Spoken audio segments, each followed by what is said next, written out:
I recorded a coworker loving himself at work for eating my chocolate. Before you get to that part, I need to clarify that yes, I have a video, but I would never post it or anything because I would get in trouble for it, and because it's a ridiculous story. It's up to you to believe it or not. Let's name everyone involved in this. John, my boyfriend. The designer. Jenny, me.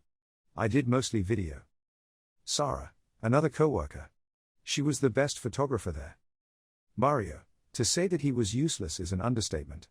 The reason why I'm writing this. Donna, the director's assistant. Amy, the accountant. Years ago, I worked in a government institution where I live. It wasn't a good job. It was basically volunteer paid work that was an excuse to not give employees any security a real job would offer, but I accepted because I needed the money and I had just finished college. I used to work in the communication department with other 4 coworkers. One of them was my boyfriend, still together to this day, and the youngest one, Mario, was a guy who was still in high school and got his girlfriend pregnant. His mom worked in other government institution and she got him that job. That's one of the reasons the boss couldn't fire him. We had to make designs, take pictures, do video, post on social media, check on the press when they wanted an interview with one of our bosses, and many, many other things. Mario was supposed to know some about photography and design because he told us that's what he was studying at school, but we knew later that he didn't attend school often, so he was very, very bad at almost everything, and we tried to show him how to do his work, but he was really stubborn and lazy. He never learned completely how to do the basic work. He always had problems with many people, not with us at the beginning because he acted polite. That changed later. He was disrespectful when taking pictures, he was late almost every day, and he used to post in social media about government and fight to other people who didn't agree with him. Sarah and John would talk to him about how working in a government institution you couldn't do that, it's simply not okay. However, he never changed and told his mom we were against him. Mario went to work around 2 to 4 hours a day. Usually John and Sarah would be the only ones to see him because they worked more hours than the rest of us, but he would stay in the office around 1 or 2 hours alone, or they would send him to take pictures for the same time. One day he had to take pictures of some event practice. Everyone else was off the clock. It wasn't a big event and he had been working there around a year by that time, so we thought that he could go by himself. The accountant had to go there and decided to take him with her and one coworker of hers in her car. He was late again and that's why he couldn't go in one of the work cars. The accountant left her purse open in that space that's in the middle of the driver and the co-driver's seats. When they went back to the office, she noticed her wallet disappeared. She instantly knew that had to be Mario, the one who took it. They began to search him and our office and found nothing. Somebody found the wallet under the vending machine. At first, we took his side because they admitted that never found anything and because it wasn't right to search in our office without anybody else there, mostly because we had photography equipment that wasn't exactly cheap. However, when we knew how the wallet was found and when we talked to him, we knew it was him. More money and stuff disappeared when he was there, but nobody could prove he took them. The bosses didn't want to create a scandal, so they let it happen. Our office used to be the conference room, so it was attached to the kitchen. And the director had beverages there for visits. We could use the kitchen but not touch those beverages, but Mario couldn't even get in there. Anyway, the sodas began to disappear and the director's assistant complained to us. We said we didn't take them and she wouldn't believe us. One day John noticed that our door to the kitchen was broken and that you could take the lock easily. With a pencil, we used to find pencils without tips, he took it inside the mechanism and then the door opened. It took its time, but he proved that Mario was getting in the kitchen when nobody else was there. However, that didn't make a difference and nothing was done, not even talking to him. One day, John and me were on our way to work, but I didn't have breakfast, so we stopped at a store. I bought something to eat and a chocolate. I put it inside the fridge and forgot about it. The next day I remembered about it and went to check. It wasn't there and I got mad. John and I checked the trash can. It was clean and empty and we just watched, and we found just little pieces of that chocolate. So we asked for a video camera that someone offered us before.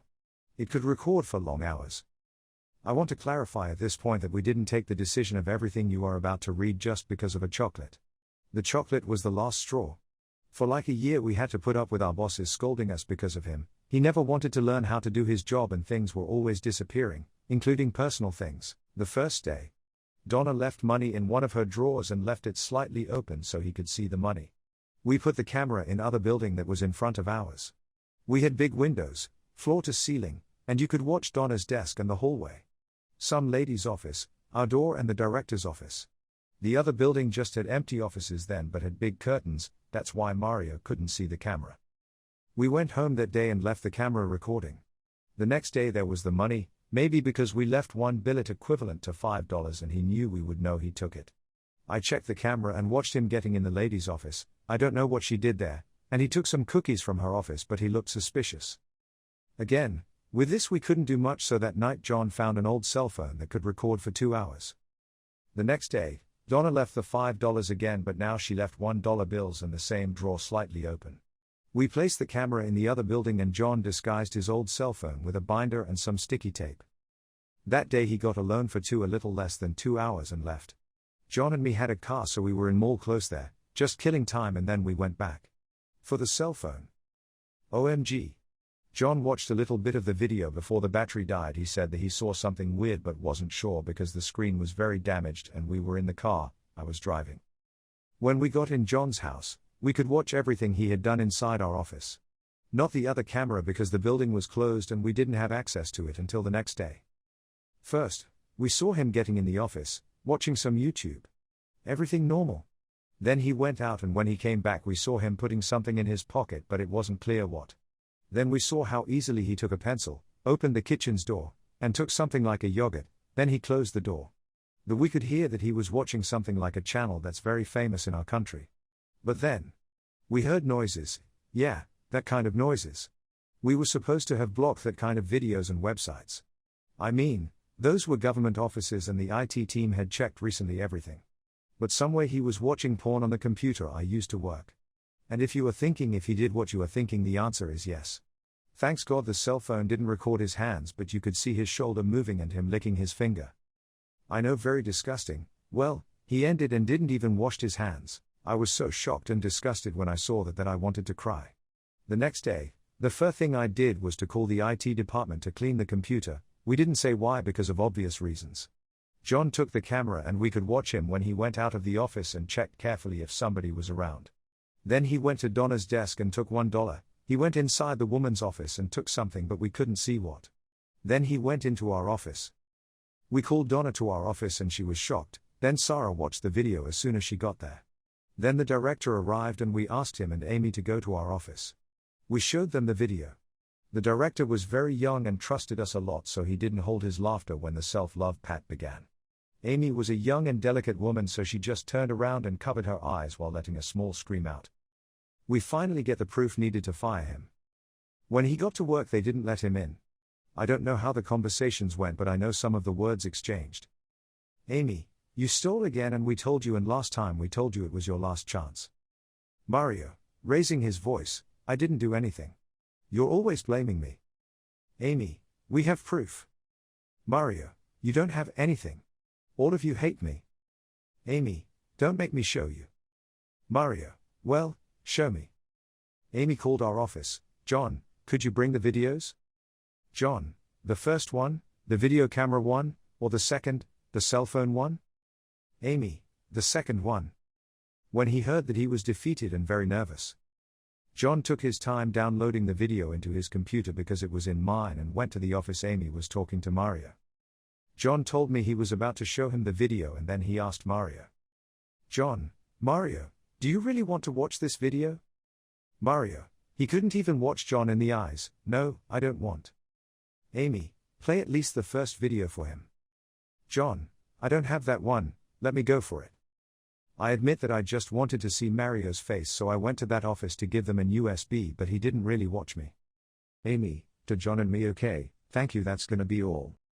And we left the office. We know she said something like, Amy, after playing the video, you always said it was us and even told your mom that we wanted to get you in trouble all the time. You even told really bad things about this place. You are fired and we don't ever want to hear about you complaining to anybody else in the central, or we're going to show these 2 videos to your mom. And he just left.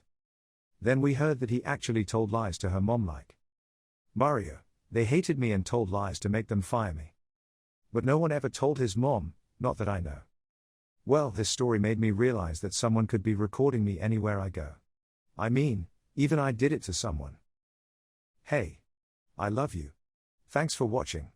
I hope you enjoyed this audio story.